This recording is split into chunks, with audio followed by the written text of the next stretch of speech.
शिवानी और आप देख रहे हैं बीजापुर एक्सप्रेस। चलते हैं खबरों की ओर।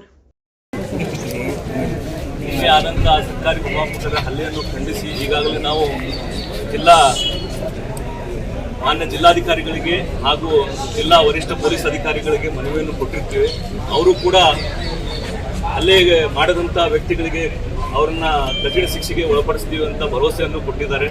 ಹಾಗೂ ಕರ್ನಾಟಕದಾದ್ಯಂತ ಯಾರೇ ಸರ್ಕಾರಿ ನೌಕರರು ಇದನ್ನ ನಂಬ್ಕೋಬಾರ್ದು, ನಿಮ್ಮ ಜೊತೆ ನಾವು ಇದೀವಿ ಅಂತ ಪೊಲೀಸ್ ಇಲಾಖೆಯ SP ಸಾಹೇಬ್ರ ಆದಂಥ ಅವರು ಕೂಡ ನಮಗೆ ಭರವಸೆಯನ್ನು ಕೊಟ್ಟಿದ್ದಾರೆ. ಈ ಭರವಸೆಯ ಮುಖಾಂತರ ನಾವು ಈ ಒಂದು ಶಾಂತಯುತ ಮತ್ತು ಮನವಿಯನ್ನು ಕೊಟ್ಟು ನಮ್ಮ ಜಿಲ್ಲಾಡಳಿತ ಹಾಗೂ ಪೊಲೀಸ್ ವರಿಷ್ಠ ಅಧಿಕಾರಿಗಳ ಒಂದು ಭರವಸೆಯಂತೆ ನಾವು ಇಲ್ಲಿಂದ ಇದನ್ನು ಶಾಂತಯುತ ಮನವಿಯನ್ನು ಕೊಟ್ಟು ಮುಕ್ತಾಯ ಮಾಡ್ತಾರೆ. ಕ್ರಮ ಆಗ್ತಾ ಇಲ್ಲ, ಯಾವುದೇ ಸ್ಥಳ ಮಹಜರ್ ಆಗಿಲ್ಲ. ಹಂಗಾಗಿ ನಮ್ಮ ಎಲ್ಲ ನೌಕರು ಕೂಡ ನೊಂದಿದ್ದಾರೆ ಸರ್.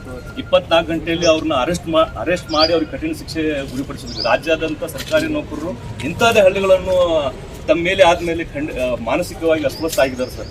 ಯಾರು ಸರ್ಕಾರಿ ನೌಕರು ಕೆಲಸ ಮಾಡಬೇಕಾದ್ರೆ ತುಂಬಾನೇ ಒಂದು ಮನಸ್ಥಿತಿ ಕಡಿಮೆ ಆಗಿದೆ ಸರ್. ಹಂಗಾಗಿ ತಾವು ಸರ್ಕಾರದ ಮಟ್ಟದಲ್ಲಿ ಹಾಗೂ ತಮ್ಮ ಇದರಲ್ಲಿ ಅಂತ ದುಷ್ಕರ್ಮಿಗಳಿಗೆ ಕಠಿಣವಾದ ಶಿಕ್ಷೆ ಕೊಡಬೇಕು ಸರ್. ಇಲ್ಲವಾದಲ್ಲಿ ನಾವು ರಾಜ್ಯಾದ್ಯಂತ ಒಂದು ಪ್ರತಿಭಟನೆ ಮಾಡ್ತೀವಿ ಸರ್.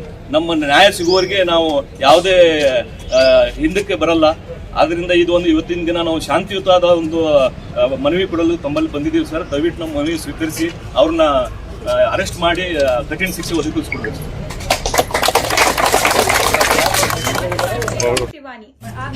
ಅದೇ ಸರ್, ನಿನ್ನೆ FIR ಆಗಿದೆ. ಆದ್ರೂ ಕಲರ್ ಚೇಂಜ್ ಆಗೈತಲ್ಲ ನಿಮ್ಮದು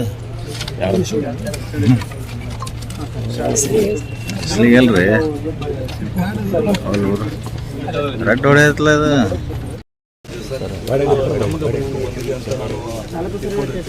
ಯಾಕಂದ್ರೆ ಹಲ್ಲೆ ಮಾಡಿದಂಥ ವ್ಯಕ್ತಿಗಳು ಪ್ರಭಾವಿಗಳಾಗಿದ್ದು ಇವತ್ತು ಅವರು ಯಾವುದೇ ರೀತಿ ಎಸ್ಕೇಪ್ ಆಗಬೇಕಂತ ಇಂಥ ಒಂದು ದುಷ್ಕರ್ಮ ಎಸ್ಕೇಪ್ ಆಗಬೇಕಂತ ತಮ್ಮ ಪ್ರಯತ್ನಗಳನ್ನು ನಡೆಸಿರ್ತಾರೆ. ಇದರಿಂದ ನಮ್ಮ ಸರ್ಕಾರಿ ನೌಕರರು ದಿನನಿತ್ಯ ಕರ್ತವ್ಯ ಮಾಡುವಾಗ ಅವ್ರ ಮೇಲೆ ಈ ರೀತಿ ಹಲ್ಲೆಗಳಾಗಿದ್ರೆ ಅವರು ಯಾವ ರೀತಿ ಕೆಲಸ ಮಾಡಬೇಕು ಅನ್ನೋದು ಅವ್ರಿಗೆ ರಕ್ಷಣೆನೇ ಇಲ್ಲದಂಗೆ ಆಗಿಬಿಟ್ಟಿದೆ ಸರ್. ಈಗಾಗಲೇ ಕರ್ನಾಟಕದಲ್ಲಿ ಹಲವಾರು ಕಡೆ ಈ ಥರ ಘಟನೆಗಳು ಆಗಿದೆ. ಆ ಸರ್ವೇರು ಕೂಡ ನಮ್ಮ ಅಡ್ಮಿನಿಸ್ಟ್ರೇಷನ್ ತಹಸೀಲ್ದಾರ್ ಅಂಡರಲ್ಲಿ ಕೆಲಸ ಮಾಡುವಂಥ ಸರ್ಕಾರಿ ಭೂಮಾಪಕ ಅವರು ದಿನನಿತ್ಯ ಅವರು ಸರ್ಕಾರಿ ಜಮೀನುಗಳ ಒತ್ತುವರಿ, ಸರ್ಕಾರಿ ಜಮೀನುಗಳ ಸಂರಕ್ಷಣೆ ಮಾಡ್ತಕ್ಕಂಥ ಕೆಲಸಗಳನ್ನು ಮಾಡ್ತಾರೆ ಸರ್. ಸೊ ಹಾಗಾಗಿ ಅವರೆಲ್ಲ ಈ ರೀತಿ ಕೆಲಸದಲ್ಲಿ ಹೋದಾಗ ಅವ್ರ ಮೇಲೆ ಹಲ್ಲೆ ಮಾಡಿ ಅವ್ರನ್ನ ಸರ್ಕಾರಿ ಕೆಲಸಕ್ಕೆ ಅಡಚಣೆ ಉಂಟು ಮಾಡಿರ್ತಾರೆ ಸರ್. ಅವರಿಗೆ ಅಂಥವರಿಗೆ ಕಠಿಣ ಶಿಕ್ಷೆ ಆಗ್ಬೇಕು ಸರ್. ನಮ್ಮೆಲ್ಲ ಸರ್ಕಾರಿ ನೌಕರ ಸಂಘ ಹಾಗೂ ರಾಜ್ಯ ಭೂಮಾಪನ ನೌಕರ ಸಂಘ ಹಾಗೂ ಕಂದಾಯ ಇಲಾಖೆಯ ನೌಕರ ಸಂಘ ಎಲ್ಲ ನೌಕರು ಕೂಡ ಇವತ್ತು ಬಂದಿದ್ದಾರೆ ಸರ್. ಆದ್ದರಿಂದ ಮಾನ್ಯ ಜಿಲ್ಲಾಧಿಕಾರಿಗಳಾದ ತಮಗೆ ಹಾಗೂ ಜಿಲ್ಲಾ ಪೊಲೀಸ್ ವರಿಷ್ಠ ಅಧಿಕಾರಿಗಳು ತಮಗೆ ಮನವಿ ಮಾಡಿಕೊಳ್ಳೋದೇನೆಂದರೆ ಅವರಿಗೆ 24 ಗಂಟೆ ಆದರೂ ಕೂಡ ಅವ್ರನ್ನ ಸರಿಯಾದ ರೀತಿಯಲ್ಲಿ ಅರೆಸ್ಟ್ ಆಗಿಲ್ಲ ಸರ್. ಅವ್ರ ಮೇಲೆ ಶಿಸ್ತು ಕ್ರಮ ಆಗಬೇಕು ಹಾಗೂ ಅದು ಸ್ಥಳ ಹಾಜರಾಗಬೇಕು, ಪಂಚನಾಮ ಆಗಬೇಕು, ಹಲವಾರು ಫಾರ್ಮಾಲಿಟೀಸ್ ತುಂಬ ಬಾಕಿ ಇದೆ. ನಮಗೆ ತುಂಬ ವಿಶ್ವಾಸ ಇದೆ ಸರ್. ಮಾನ್ಯ ಜಿಲ್ಲಾಧಿಕಾರಿಗಳು ಹಾಗೂ ನಮ್ಮ ಜಿಲ್ಲಾ ಪೊಲೀಸ್ ವರಿಷ್ಠರು ನಮ್ಮ ಜೊತೆ ಇದ್ದು ಅವ್ರನ್ನ ಕಠಿಣ ಶಿಕ್ಷೆಗೆ ಒಳಪಡಿಸ್ತಾರೆ ಅಂತ ಈ ಥರ ಕಠಿಣ ಒಳಪಡಿಸಿದ್ರೆ ಮಾತ್ರ ನಮಗೆಲ್ಲ ನ್ಯಾಯ ದೊರಕಿಸುವುದು. ಈ ನ್ಯಾಯವನ್ನು ತಾವು ದೊರಕಿಸ್ಕೊಡ್ತೀರಾ ಅಂತ ನಾವೆಲ್ಲ ನಮ್ಮ ಸರ್ಕಾರಿ ನೌಕರ ಸಂಘ ಹಾಗೂ ಎಲ್ಲ ಸಂಘ, ರಾಜ್ಯ ನೌಕರಿ ಭೂಮಾಪನ ಸಂಘ ಪರವಾಗಿ ನಮ್ಮಲ್ಲಿ ಮನವಿ ಮಾಡಿಕೊಡ್ತೀವಿ ಸರ್. ಈ ವಿಚಾರ ನಮ್ಮ ಗಮನಕ್ಕೆ ಬಂದ ತಕ್ಷಣ ನಾವು ಮತ್ತು SP ಅವರು ಇಬ್ಬರು ಕೂಡ AC ಮತ್ತು DYSPಗೆ ಮಾತಾಡಿದ್ದೀವಿ. FIR ಕೂಡ ಇಮಿಡಿಯೇಟ್ಲಿ ಮಾಡಿದ್ದಾರೆ ಪೊಲೀಸ್ ಡಿಪಾರ್ಟ್ಮೆಂಟಿಂದ. ಈಗ 2 ಮಂದಿ ಅರೆಸ್ಟ್ ಆಗಿದ್ದಾರೆ.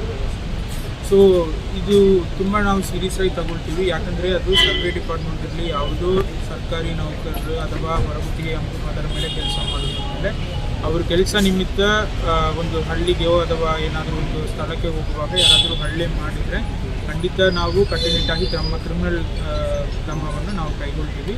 ಸೊ ಸರ್ಕಾರಿ ನೌಕರರು ಯಾವುದೂ ಭಯ ಇಲ್ಲದೆ ಕೆಲಸ ಮಾಡೋಕ್ಕೆ ನಾವು ಖಂಡಿತ ನಮ್ಮ ಒಂದು ಧೈರ್ಯ ಮತ್ತು ಒಂದು ಸಹಕಾರವನ್ನು ನಿಮ್ಮೆಲ್ಲರಿಗೂ ನಾವು ಮೇಲಧಿಕಾರಿಗಳು ಕೊಡ್ತೀವಿ. ಈಗ ಇಬ್ಬರು ಅರೆಸ್ಟ್ ಆಗಿದೆ.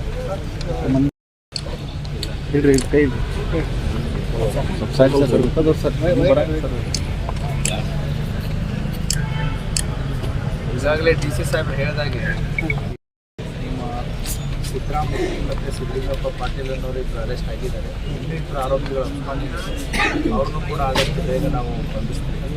ಸೊ ಸರ್ಕಾರಿ ಅಧಿಕಾರಿಗಳಾಗಲಿ ಅಥವಾ ಸರ್ಕಾರದ ಪರವಾಗಿ ಕೆಲಸ ಮಾಡೋರಾಗಲಿ ನಿಮ್ಮ ಒಂದೇ ಇಲಾಖೆ ಅಂತ ಬೇರೆ ಎಲ್ಲ ಇಲಾಖೆಗಳನ್ನು ಕೂಡ ಪೊಲೀಸ್ ಇಲಾಖೆ ಯಾವಾಗಲೂ ಇದ್ದೇ ಇರುತ್ತೆ.